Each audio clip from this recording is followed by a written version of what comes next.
Okay, so a bunch of people have been asking how I do paper piecing. So it's pretty easy in the sense that I use just scrap pieces and then just kind of go from there. But I am not one to measure or anything like that. I just kind of eyeball it, and I have a big lamp right here next to me, and I use it to kind of like see through the paper and see if my fabric is covering up the piece that I want.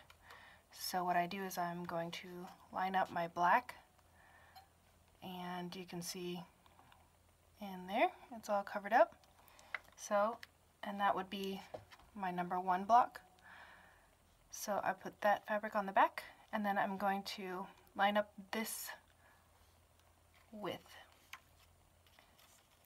this one.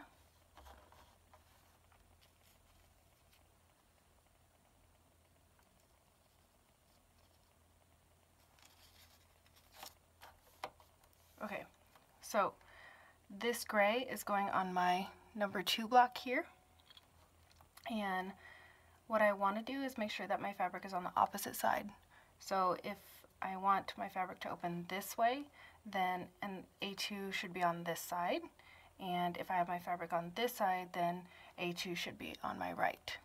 So just think about flipping once you've sewn it. Just think about that, and that'll help you figure out which way to sew. So because A2 is over here, I put my gray on this side. I make sure that the line that's between the two, it covers both fabrics. So what I like to do is kind of just pull it back and just kind of look at the two fabrics to see if they're on that line, which they are. So this way when I sew, I'm not going to miss the fabric, and I won't have to do any seam ripping. So I've decreased my stitch length. I'm at a 2, which is kind of tiny, so, but I like a tiny one so when I'm ripping, I don't have to worry about tearing any seams. So I'm going to put my needle at the beginning of the line, and I actually backstitch when I first start. So I backstitch, and then I hit the end of the line, and I backstitch again.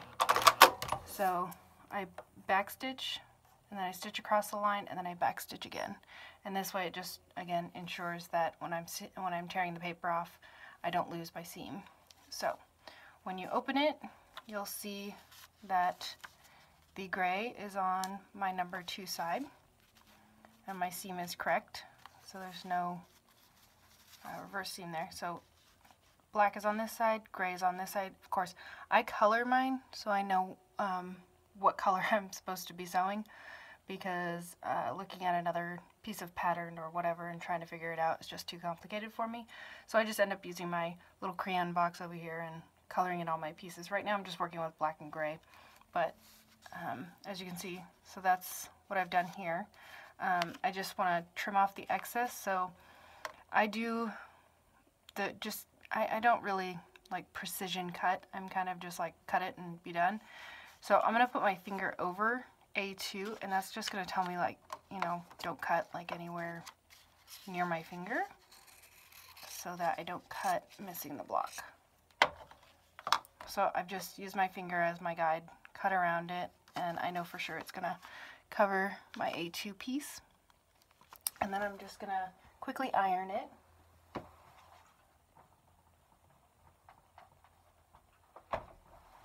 And you can see that's nice and flat now. And that's A1 and A2. So my next one is A3, which is black. So here is my A3 block right here. Okay. So my fabric's on my left, so the block is on my right. I'm just showing you this because I did the other way last time, but I want to show you kind of both ways. So again, I'm going to line up this line, which is between A2 and A3, on my fabric, and I want to go overlap the fabric. I do not want to do it right on the edge of the fabric because you need to have room for that seam allowance.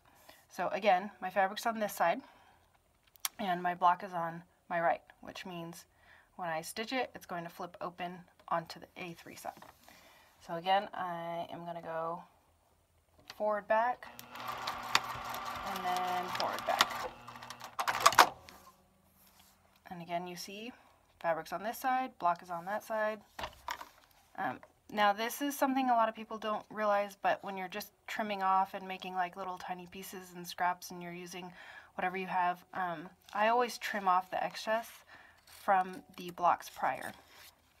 So I've just trimmed it off. I've now got just a nice clean seam, and you're just going to fold this back, and then you can see it covers my A3 block right here.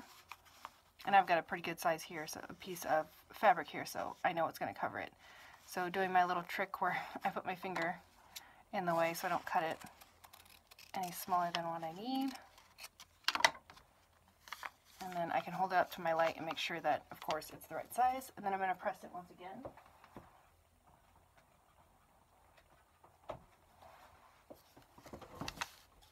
And so far I've got that. So now my A3 and then A4 is here, which is again a gray. So I'm going to go back to my gray. So A4 is on this side, fabric is on my left. I'm going to line up the line, and again I'm just guiding it with my eye. I'm not trying to be any precision cutting or anything like that. Okay, forward and back, forward and back. Trim off the excess. And I have like a little basket right here that I just toss my little scraps in so it doesn't end up all over my floor. Well, sometimes it does, but you know, that is what it is. Alright, so A4 is here, fabric is now on the correct side.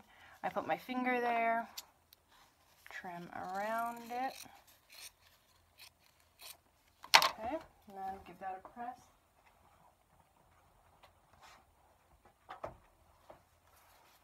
And now you're starting to see this little piece coming together.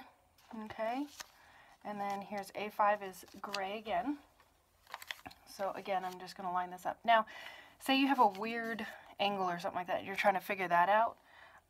I just kind of use my fingernail. I've got good fingernails here, so I just use my fingernail and I just kind of press along that line.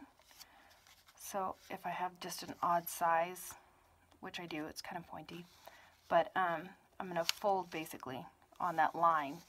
And here's my piece right here is A5 right there. So in order to see if I'm going to make it onto my scrap, you can kind of lay, this will be your seam because that's where you folded. So that's where my seam's going to be. But I want to make sure that this tail end lands on the fabric. So I'm just going to scoot it up a little bit more. And there you go. So now you know for sure it's going to land on this. Now this works really well if you have a small scrap piece or even, you know, something tinier that you're trying to work with, something like this, and you're trying to get a little square in there or whatever. But this works well for that kind of stuff, or even if you have a really big odd size one. But so then I know where my seam is, I hold it in place, I put the paper back, and then stitch like you normally do on the line. Okay, trim the extra.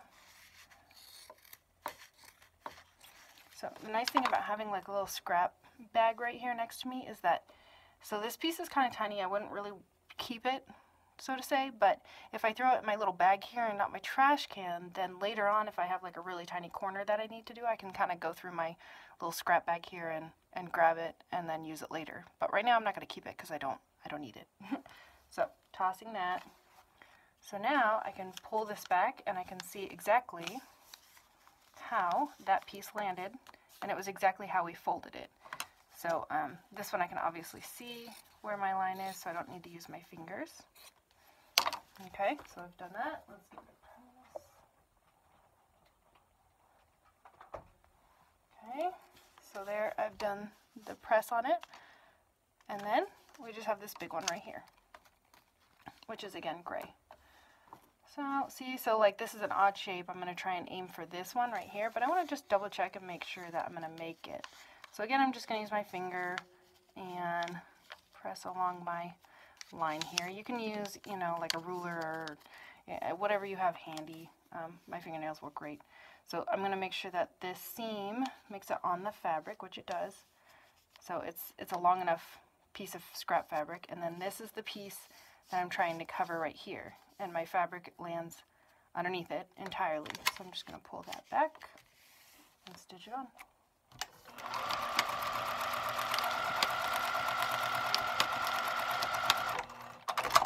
Now sometimes when I have like multiple seams, I'll back stitch across, because again, when I'm tearing, I don't want to pull any extra seams. So just trim off the extra and then press it back.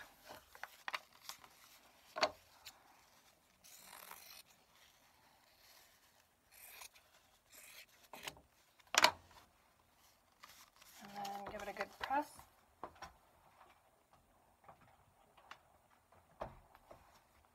And there you go, you have your piece. So my fabric entirely covers the piece of paper on the back.